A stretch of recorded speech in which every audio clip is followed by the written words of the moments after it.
Solo complete locking, kaya kung tawagin ko siya si Strong. Kasi nung inilipad ko yung ibon, totoo lang, apari 7.5 lang yung pedal niya. Yung primary pedal, kaya si Strong kung tawagin ko yung ibon na yun. Sa BFCC, first overall champion, tapos second overall champion. Ang galing. Mag-mate, sir, no? Sa PRL, ganun din.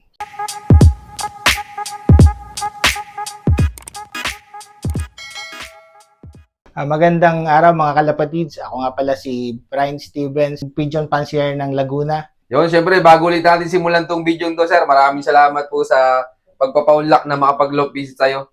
Sir, pwedeng malaman po pala ano naging achievements mo nitong katatapos lang na North Race. Sinuwerte tayo, naging solo superset winner tayo, at saka overall champion, young bird category, at saka old bird category. Sa ilang club kayo, sir, nag-champion nitong last North? Ngayon, yung isang ibon na nilaro natin, parang triple crown siya kasi nanalo siya sa unang-una sa main club, sa ULPA, tapos BFCC, tsaka PRL. Ayos, congrats kay Sir Brian Steven. Tapos, sir, ano pong bloodline nun nanalo nyo? Bagong bloodline niya na galing sa kaibigan natin, kay Sir John Bitita, Sablon de Broxel, inline, tsaka may pasok siyang banlon. Unang subok kasi yung mga ibon na yun, bagong kuha natin sa kaibigan natin, pinagkatiwalaan din tayo. Ayun. Sinuwerte naman, nanalo. Yan, congrats kay Sir Brian Steven. Tapos, sir, pwede palang malaman ano pong gamit yung patuka dito sa loop nyo, sir? Mula nung dumating yung kalapatids na patuka dito sa atin sa Los Baños, nag-stick na ako doon. Hindi na ako nagpabago-bago. Sana patuloy yung ganda ng mix ng kalapatids, hindi mabago at para hindi na rin kami magbago ng patuka. Maganda yung mix ng kalapatids, number 1. Okay. Tapos kasi mga kalapatids, marami na ako nasubukan na patuka. Maganda sa una, okay gamitin, pero habang tumatagal, nawawala yung quality ng patuka. Sana, shoutout kay Sir Ronald ng Kalapatids Flyer Mix. Sana sir, wag na mabago yung patuka. Ngayon, kung medyo tumaas, wala namang problema. Basta yung quality ng patuka, intact pa rin, yun pa rin, as is. Sa bagay, sir, para sa mga alaga natin, handa naman tayong gumastos, sir, no? Oo, andyan na kasi yung pinagkakagastusan na natin eh. Ngayon, kung madagdagan ng konti, pipilitin natin bilhin kasi yan yung kailangan ng ibon. Hindi naman natin sila pwedeng tipirin para hindi rin tayo tipirin, di ba? So, tama nga naman. Kaya tingnan nyo mga kalapatids, yung naging achievement ni Sir Brian Steven. Tingnan nyo, parang sir, solo complete locking yun, no? Solo complete locking, kaya kung tawagin ko siya si Strong. Kasi nung inilipad ko yung ibon, totoo lang, apari 7.5 lang yung pedal niya. Yung primary pedal, kaya si Strong kung tawagin ko yung ibon na yun. Ang tibay, sir, no? Pinabilib pala kayo ng ibon na yun, sir, no? Sobrang pinabilib. Tapos nung Santa Ana, hindi lang kami pinabilib, pinakaba pa kami ng husto kasi last minute siya dumating. Ang pedal na niya ay 8.5 na ng Santa Ana. Ayos, congrats kay Sir Brian Steven. Tapos, sir, pwedeng may pasyal mo kami sa loop mo? Oo, pwede. Yun, tara, samahan nyo kami mga kalapatids. Let's go! Mga kalapatids, welcome kayo dito sa aking Flyers Loop. Ito yung ating lumang loop na dito tayo naglaro, dito tayo nagpa-champion ng North. Ito mga kalapatids, so medyo mahirap lang sa kanya dito mga kalapatids, may mga wire. Tapos sir, ilan po pala nilaro nyo nitong last North Race? 9 na ibon ang nilaro ko nitong North Race.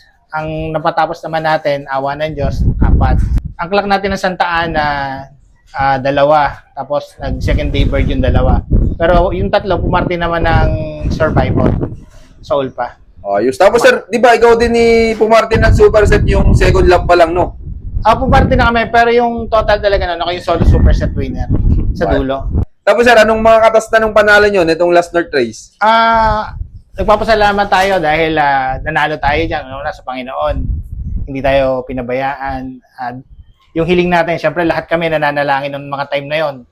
Lahat kami, syempre gustong manalo. So sa akin, pinagkaloob ng Panginoon, kaya maraming salamat. Ang naging katas nung panalo ko, napaayos ko yung bahay ko, yung mga problema dito sa bahay, naayos namin, nakabili ako ng motor. Tapos ito yung isa sa pinakamahalaga. Ibinalik natin sa ibon natin yung panalo. Ito yung ko ngayon. Pinagawa natin. Katas siya ng ibon. Mga kalapatids, quality naman yung loop niya, sir. Mga kalapatids, oh. Tapos mga naka-box perch na. Sir, ano ang tawag niya sa dapuan na yan? Parang widowhood ba? Widowhood. Mga kalapatids, oh. Bali, ito, sir, pang norte na po. Pang north yan, naka-prepare. Sino nakaisip ng design na to, sir? Kinopya natin yan sa tropa, sa kaibigan natin sa Manila, kay Sir Tergy Selly. Shoutout sa'yo, Sir Tergy. Idol. Ito yung kinopya ko yung look mo. Ito, mga kalapatis, quality naman eh. Tapos dito yung ano. Ayan, to. Sarap ng abangan dito, mga kalapatid. So, quality. Ito, yung ano nyo, viewing. Magkano din inabot na ito, sir, ng gastos? Para may idea yung mga ibang tropa kalapatid sa atin dyan. Siguro, umabot ng mga kulang 150 yung nagastos dito. Pero, may mga kasama namang konti sa bahay. Yung dito sa bubong, yung pinaayos ko rin. Siyempre. Ano size pala na itong, sir, nung loft mo? 10 to 10 yung loop ko. Bali, 5. 5 by 8 yan, pero 5 lang yung pinakaloob, yung pinakakulungan ng gibo. Ito, mga kalapatid, so quality naman eh. Tapos, sir, kamusta na itong, South Race nyo naman? Etong South Race, sana pala rin kasi lahat talaga ngayon, medyo mabigat ang laban. Unang-una, napakadami nating magkakalaban. Lahat tayo nangangarap. Sana kung papala rin ulit, yun, swertihin. Yan, good luck kay Sir Brian Steven. Tapos, sir, pwedeng makita pala yung winner mo na itong katatapos lang na last North Race. Sige. Puntahan natin siya sa may. Ito nga pala mga kalapatid, ito yung champion natin, yung winner natin sa Ulpa. Ito, mga kalapatid, so. Lugon na. Lumugon. Ang pangalan niya si Strong. Sir, pwedeng malaman bakit strong ulit yung naipangalan niyo dyan? Nung nilipad ko to, nung Apari, nag-cancel tayo, hindi na tuloy yung Apari, bumagsak na yung pakpak niya. Pagbuka ko sa feather niya, 7.5 na lang. Bitawan ng Apari, gano'n niloload namin siya, pinakita ko pa sa loadingan na 7.5 na lang yung magkabila niyang flight feather. Kaya, hindi pa rin ako parang nangangamba pa rin ako. Siyempre, Apari, medyo malayo na talaga yon para sa ibon. Pero clock pa siya. Ang galing no. Anong speed, sir, nung Apari? Apari, 700 lang siya. Ang speed nito ay hindi tumaas ng, dapat nag 1,000 nung first lap, pero dahil nga medyo matigas ang ulo nila, hindi agad pumasok, nag 900 lang. Tapos yung sumunod, 800, tapos 700, 800, tapos 700, 700. Pero sir, kamusta pala yung kinakarera nyo simula nung first lap derby? Nung first lap derby, lahat nakaka-nervyos kasi puro smash na agad ang unang lap lang maganda, pero nung mga sumunod na lap, puro smash na. Tapos yung last lap ng Santa Ana, doon lang tayo medyo maganda-ganda panahon, pero pinakabatayan nito, ni Strong. Bakit, sir? Kasi dumating siya ay 5:35 na ng hapon. Anong oras po cut-off nyo nun, sir? Pero ang cut-off ko naman ay 6:01 ng umaga. 2 days race? 2 days race, oo. Ayun, kaya medyo kabado tayo dahil madilim na nung mga time na yon. Bigla silang pumatak. Actually, dalawa sila magkasunod, magkapatid, nestmate. Ito yung isa. Ayan, magkasunod yan. Pag nestmate mga kalapatid, so magkasunodan lang Sa- na dumating. Sa BFCC, first overall champion. Tapos second overall champion. Ang galing. Mag-nestmate, sir, no? Sa PRL, ganun din.